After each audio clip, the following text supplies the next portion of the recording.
ಜೈ ಜಿನೇಂದ್ರ. ಈ ದಿನದ ಭಾಷಣದ ಮೂಲ ವಿಷಯ ಪ್ರಸ್ತುತ ಕಾಲಕ್ಕೆ ಜೈನ ಧರ್ಮದ ಮಹತ್ವ. ಜೈನ ಧರ್ಮವು ಅನಾದಿ ಕಾಲದ ಧರ್ಮವಾಗಿದೆ. ಮನುಷ್ಯನಾಗಿ ಹುಟ್ಟಿದ ಮೇಲೆ ಕೋಪ, ಮದ, ಮತ್ಸರ, ಮೋಹ ಇವೆಲ್ಲವೂ ಇರುತ್ತದೆ.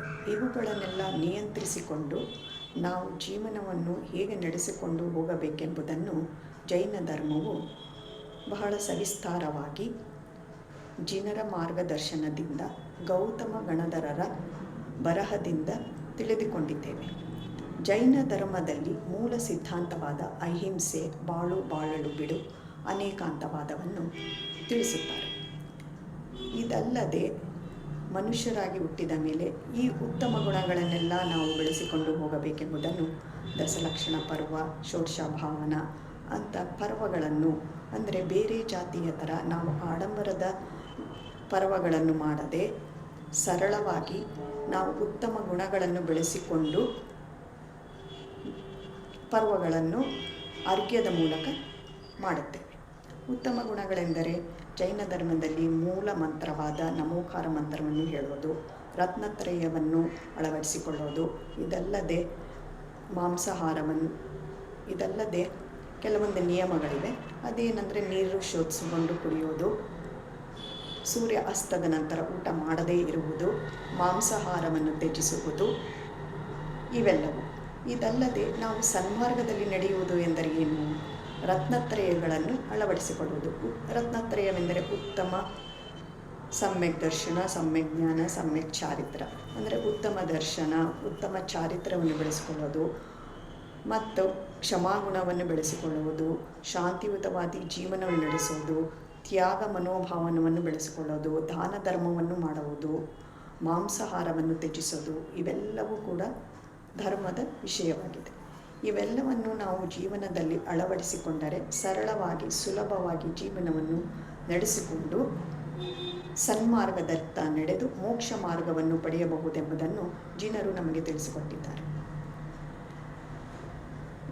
ಆದರೆ ಇಂದಿನ ಕಾಲದಲ್ಲಿ ಜೈನ ಧರ್ಮವು, ಅವರ ನಿಯಮವು, ತತ್ವವು ಬಹಳ ಕಷ್ಟಕರವಾದದ್ದು, ಕ್ಲಿಷ್ಟಕರವಾದದ್ದು ಎಂದು ಮತಾಂತರಗೊಂಡಿದ್ದೂ ಇದೆ. ಆದರೆ ಈಗ ಅದನ್ನು ಜೈನ ಧರ್ಮವು ಶ್ರೇಷ್ಠ ಧರ್ಮವೆಂದು ಒಪ್ಪಿಕೊಂಡು ಸೈದ್ಧಾಂತಿಕವಾಗಿಯೂ ತಾತ್ವಿಕವಾಗಿಯೂ ವೈಜ್ಞಾನಿಕವಾಗಿಯೂ ವಿಜ್ಞಾನಿಗಳೂ ಕೂಡ ಜೈನ ಧರ್ಮವನ್ನು ಶ್ರೇಷ್ಠ ಧರ್ಮವೆಂದು ಒಪ್ಪಿಕೊಳ್ಳುತ್ತಾರೆ.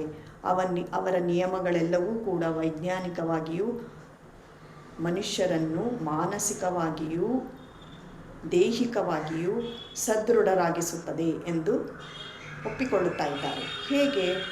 ಜೈನ ಧರ್ಮವು ಹೇಳಿದಂತೆ ಅಹಿಂಸೆಯನ್ನು ಮಾಡದೇ ಇರುವುದು. ಜಗತ್ತಿನಲ್ಲಿರುವ ಪ್ರತಿಯೊಂದು ಜೀವರಾಶಿಗೂ ಜೀವಾತ್ಮ ಇರುವುದರಿಂದ ಹಿಂಸೆಯನ್ನು ಮಾಡಬಾರದು. ಮನುಷ್ಯರಿಗೂ ಕೂಡ ಹಿಂಸೆಯನ್ನು ಮಾಡಬಾರದು, ಅಂದರೆ ಮಾತಿನ ಶಬ್ದದಿಂದ ಯಾವುದೇ ರೀತಿಯ ತೊಂದರೆಯನ್ನು ಕೂಡ ಮಾಡಬಾರದೆಂದು ಹೇಳುತ್ತದೆ. ಅದಲ್ಲದೆ ಬಾಳು ಬಾಳಲು ಬಿಡು. ಮನುಷ್ಯನಾಗಿ ಹುಟ್ಟಿದ ಮೇಲೆ ತಪ್ಪುಗಳೆಲ್ಲ ಆಗುವುದು ಸಹಜ. ಅದನ್ನು ಕ್ಷಮಿಸಿ ಕ್ಷಮಾಗುಣವನ್ನು ಬೆಳೆಸಿಕೊಂಡು ಅವನನ್ನು ಮೇಲೆತ್ತುವುದು, ಇದು ಮನುಷ್ಯತ್ವಕ್ಕೆ ಕೊಡುವ ನಾವು ಬೆಲೆ.